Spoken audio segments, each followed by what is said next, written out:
Hai sobat semua, apa kabar? Baik kan? Semoga kalian semua sehat selalu, bahagia selalu dan banyak rezeki.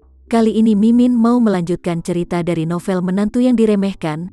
Semoga cerita ini bisa menghibur kalian semua ya, dan bisa menemani hari-hari kalian semua. Oh iya, jangan lupa bantu like dan komen ya biar Mimin tambah semangat uploadnya. Kalau begitu yuk langsung saja ke ceritanya, cekidot.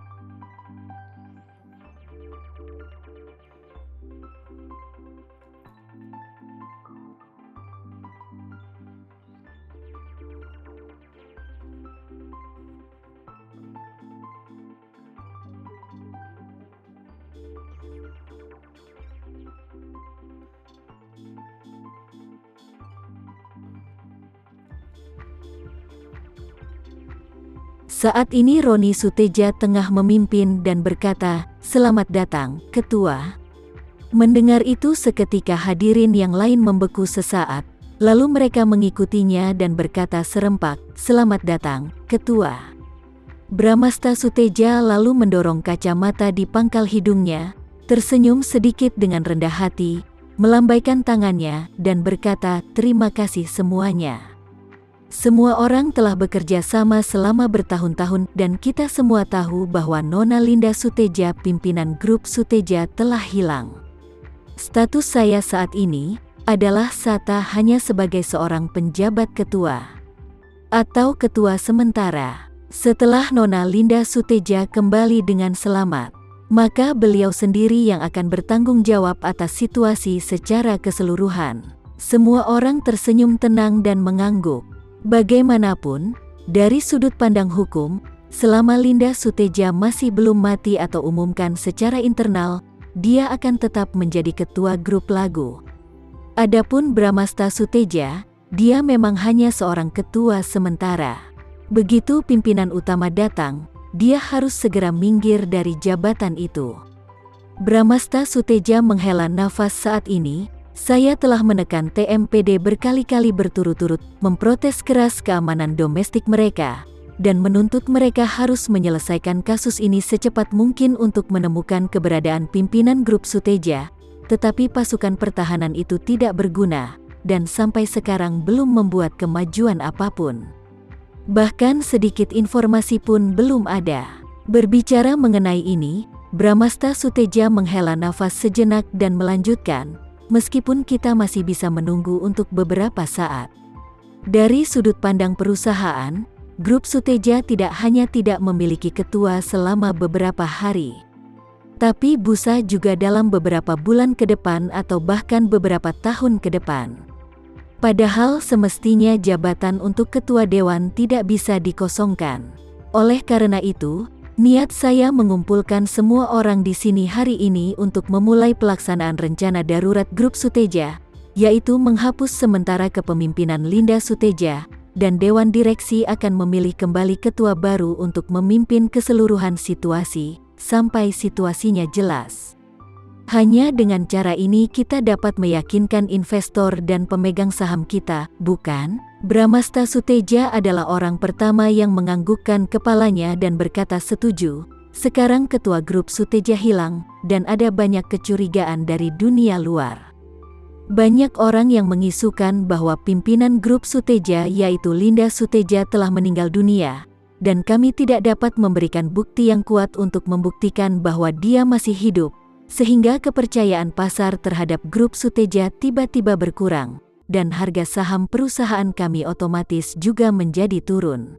Jika ini terus berlanjut, grup Suteja diperkirakan akan mengalami kerugian yang cukup besar. Dengan itu, Bramasta Suteja sedikit meninggikan suaranya dan berkata dengan lantang, "Jadi saya mendukung keputusan penjabat ketua, dan Dewan Direksi akan memilih kembali ketua baru untuk memimpin situasi secara keseluruhan." Yang lainnya meledak sekaligus, dan banyak orang berbisik di bawahnya. Orang-orang yang hadir dalam rapat ini, semuanya adalah orang-orang pemegang saham grup Suteja, dan mereka sangat peduli dengan kemajuan masa depan grup Suteja. Mereka selalu memuji kemampuan Linda Suteja dan percaya bahwa dia mampu memimpin grup Suteja menuju ke level yang lebih tinggi. Dalam hal ini, mereka semua bisa mendapatkan banyak uang darinya. Oleh karena itu, jika ini bukan karena pilihan terakhir, mereka tidak ingin menggantikan Linda Suteja. Tetapi situasi saat ini sangat istimewa. Bukan karena kemampuannya tidak memadai, tetapi Linda Suteja telah dinyatakan hilang dan tidak ada yang tahu tentang keberadaannya dan bahkan kondisinya masih hidup atau mati. Jika mereka terus menunggu tanpa henti, bukan hanya kesabaran mereka akan habis, tetapi kesabaran investor dan pemegang saham akan segera habis. Dalam hal itu, grup Suteja pasti akan menderita kerugian besar. Setelah memikirkannya, mereka semua menyetujui proposal Bramasta Suteja. Mereka percaya bahwa solusi terbaik untuk sekarang adalah memilih ketua pengganti secepat mungkin untuk menstabilkan situasi. Jadi seseorang berbicara, "Saya mendukung keputusan ketua penjabat. Asal itu menguntungkan bagi kami para investor." "Saya juga," ujar beberapa orang di dalam ruangan itu. Ketika Roni Suteja melihat ini, dia sangat gembira dan buru-buru berkata, "Kalau begitu mari kita ungkapkan pandangan kita di tempat." Ada 17 orang yang hadir hari ini. Selama ada lebih dari 8 orang yang setuju untuk memilih ketua baru, kami akan secara resmi meloloskan pengangkatan penjabat ketua. Usulkan, lalu mulai proses pemungutan suara. Karena itu, dia berdiri dan berkata, "Saya orang pertama yang setuju untuk memilih ketua baru."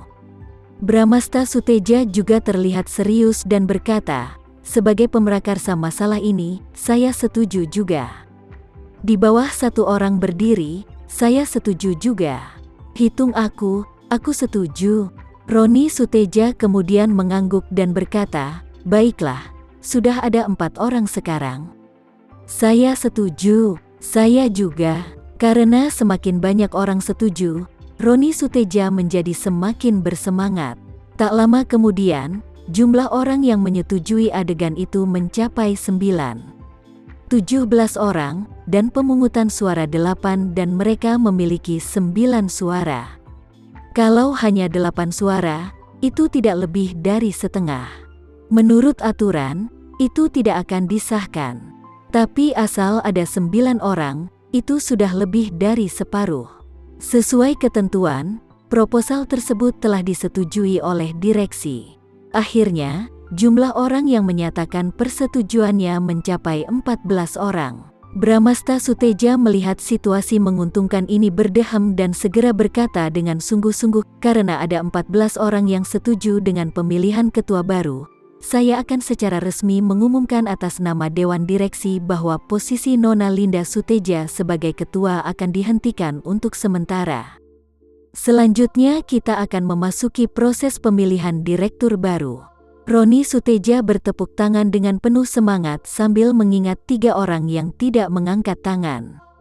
Pada saat yang sama, dia diam-diam berpikir, mereka semua bodoh. Tidak memiliki penglihatan sama sekali. Saat ayahku menjadi ketua dewan, itu akan menghabisi kalian semua.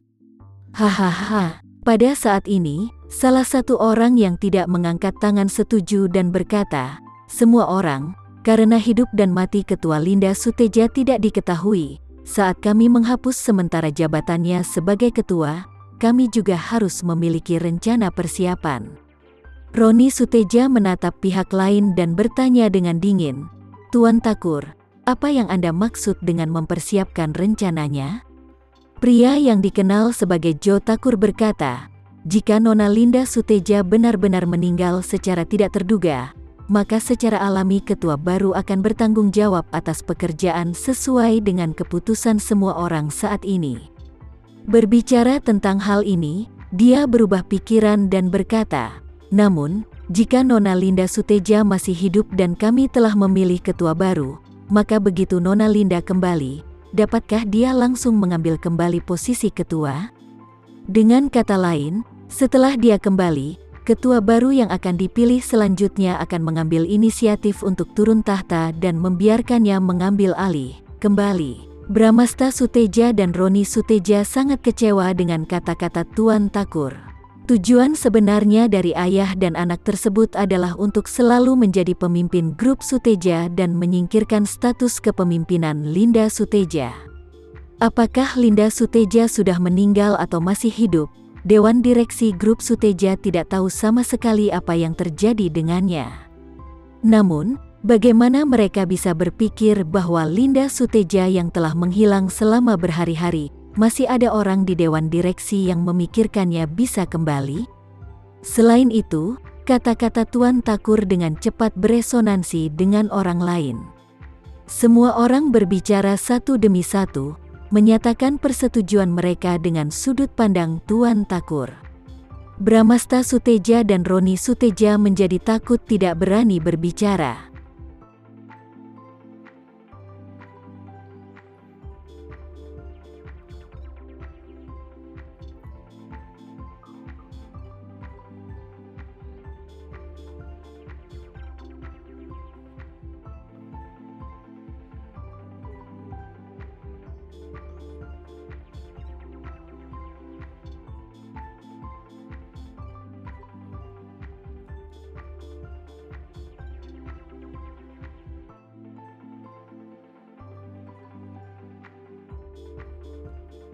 Sekian dulu ya cerita kali ini, kita lanjutkan lagi ceritanya di lain waktu.